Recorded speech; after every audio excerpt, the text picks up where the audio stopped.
Hello everyone, I am Harshita Khedkar, currently pursuing MTech from International Institute of Professional Studies DAVV.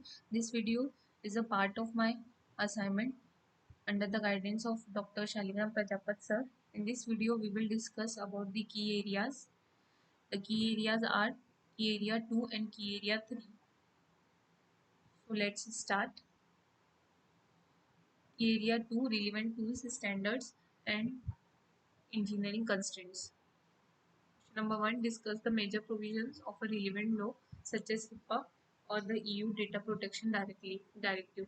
The Health Insurance Portability and Accountability Act (HIPAA) is a federal law that provides security and privacy protections for individuals' health information in the United States. The EU Data Protection Directive, also known as the General Data Protection Regulation (GDPR).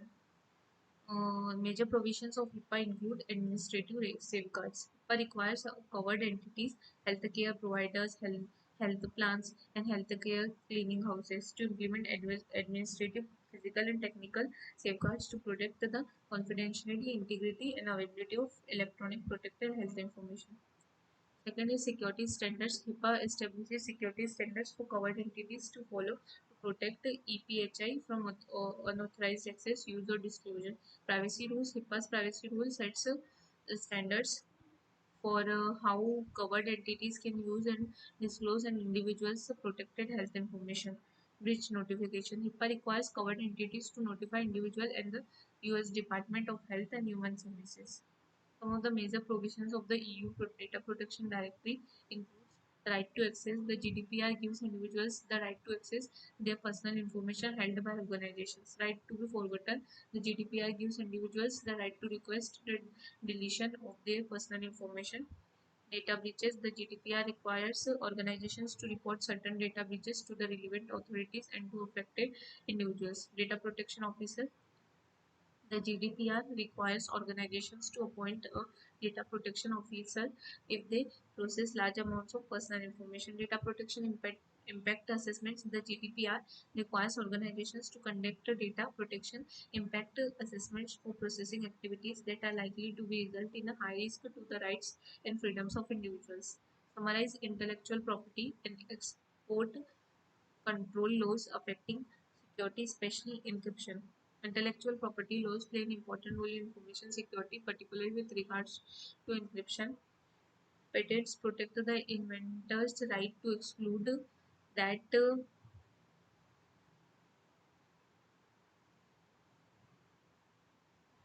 companies may need to obtain licenses or permissions to use certain encryption technologies in their products, and individuals may be prohibited from reverse engineering software.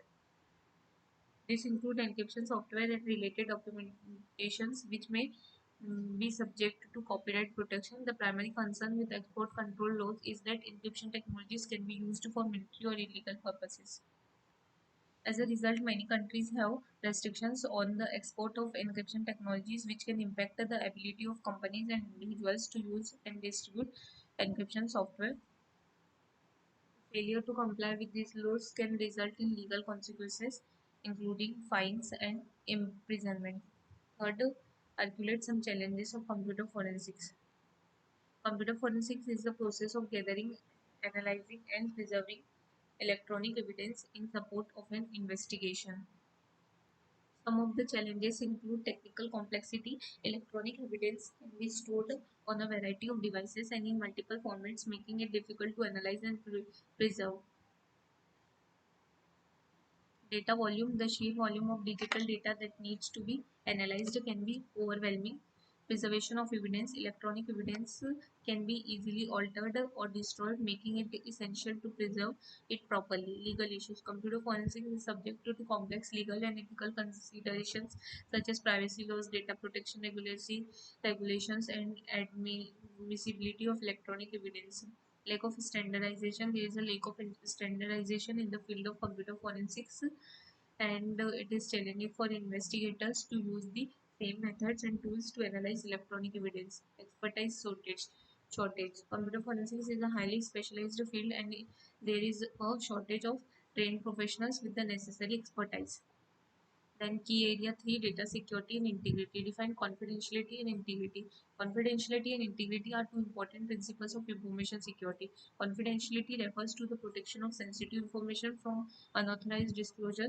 It involves limiting access to information to only those who need to know it and ensuring that the information is not disclosed to unauthorized parties. Integrity refers to the accuracy and completeness of information. It involves ensuring that information is not altered or corrupted in unauthorized ways. This is crucial in applications such as financial transactions, medical records, and critical infrastructure systems. In all of us, confidentiality and integrity are two complementary aspects of information security that work together to protect sensitive information and ensure its reliability. Second is give examples of systems where integrity alone is sufficient. Here are examples of systems where integrity alone is sufficient. Hash-based authentication. In hash-based authentication, a hash value is generated for a message and then sent along with the message. The recipient then generates a hash value for the received message and compares it with the original hash value. If two hash values match and the recipient can be sure that the message has not been tampered with during transmissions, even if the contents of the message are confidential and not meant to be relevant. Software updates. In software updates systems, the integrity of the update packages is crucial to ensure that the software is not tampered with during transmission. Ensuring the integrity of the packages is sufficient to ensure the security of the system. Tamper evident logs. In tamper evident logs, the integrity of the log data is critical to ensure that the log data has not been altered or deleted. Even if the contents of the log data are confidential, ensuring the integrity of the log data is sufficient to ensure the security of the system. Ensuring the integrity of the information alone is sufficient to ensure the proper functioning of these systems. Sports timing systems. In sports, it is important to have the accurate timing information, but the information itself is not confidential. Manufacturing process monitoring systems. Monitoring the production processes in manufacturing environments is crucial for ensuring quality control and efficiency. Ensuring the integrity of the system is sufficient. Agricultural monitoring systems. Agricultural monitoring systems track environmental conditions, soil moisture, and crop growth. But it must be accurate to ensure proper fairness practices. The information generated by these systems is not confidential, ensuring the integrity of the system is sufficient. Traffic monitoring systems. Traffic monitoring systems track the flow of vehicles on roads and highways. Confidentiality is not a concern, and the focus is on ensuring the accuracy and reliability of the information. The systems are designed to ensure the integrity of the system alone, information alone, without the need for confidentiality. Third is define perfect forward security. Explain why it is desirable. Perfect forward security is a property of cryptographic systems that ensure that the compromise of a single encryption key does not allow an attacker to compromise previous or future encrypted communications. In a system with perfect forward secrecy, each encryption key is used only for a single session, and the compromise of one key does not compromise the confidentiality of any other sessions. This is achieved by generating a new encryption key. Perfect forward secrecy is desirable because it provides a high level of security against the compromise of encryption keys. If an attacker were to compromise a single encryption key, they would only be able to access the information encrypted with that key. In practice, perfect forward secrecy is often achieved through the use of ephemeral encryption keys, which are generated on the fly and discarded after each session. This ensures that the compromise of one encryption key does not compromise the confidentiality of any other sessions. In summary, perfect forward secrecy is a desirable property of cryptographic system because it provides a high level of security against the compromise of encryption keys and helps to protect the confidentiality of encrypted information. So that's it. Thank you.